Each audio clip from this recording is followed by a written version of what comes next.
Hello, friends. Cut. Great.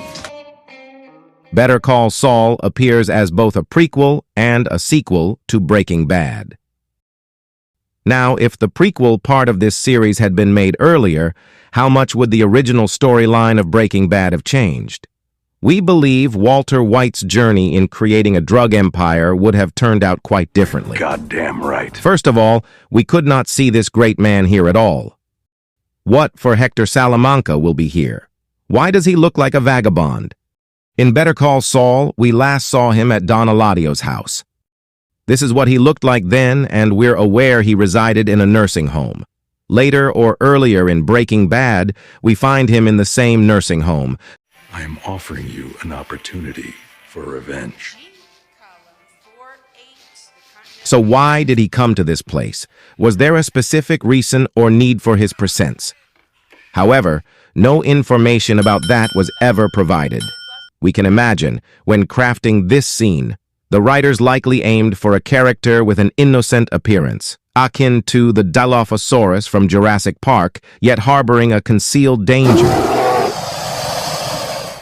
This explains the inclusion of Hector Salamanca in the scene, but we can move on from this now as it's not a crucial element. However, the situation is different when it comes to the relationship between Mike and Saul. I know a guy who knows a guy. In Breaking Bad, Mike Ehrmantraut and Saul Goodman served as supporting characters who were familiar with each other. Although Saul once described Mike as the man who knows a man, there was no clear indication in Breaking Bad that their relationship ran deep. Mike knows the business. He knows distributors. Therefore, when Walter White assembles a new team following Gus Fring's death, it's not surprising that Saul strongly opposes including Mike. This objection stems from Mike's past threat to kill Saul to uncover Jesse's whereabouts. Consequently, Saul's resistance to Mike's involvement is expected. On the contrary, Better Call Saul reveals a different side of their relationship. We observe interactions between a public defender and a parking lot attendant, witnessing how Mike consistently saves Saul's life, ultimately leading to them becoming close friends. It's evident that Saul places complete trust in Mike. If the prequel part of Better Call Saul had been produced earlier, Saul's priorities might have shifted, placing greater emphasis on his bond with Mike than with Walter.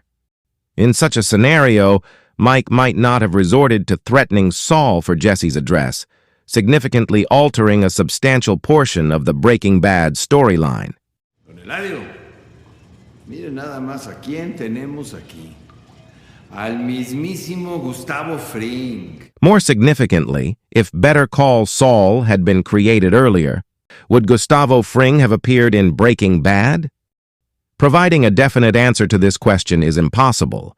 It rested solely in the hands of Vince Gilligan and his writing team. So, tell me again.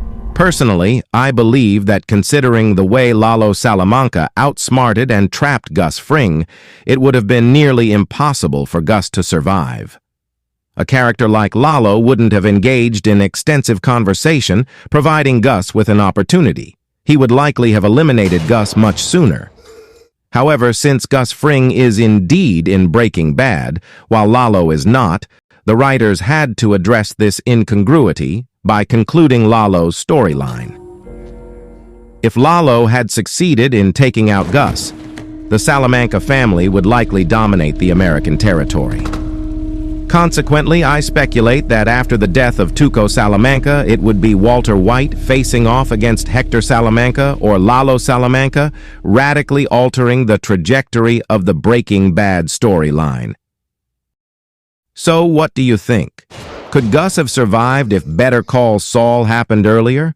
Would Walter have outsmarted Lalo or Hector? Could there be a possibility that Saul had a stronger bond with Mike than with Walter? Could Walter still have built his own drug empire? Share your thoughts in the comments below. Thanks for watching.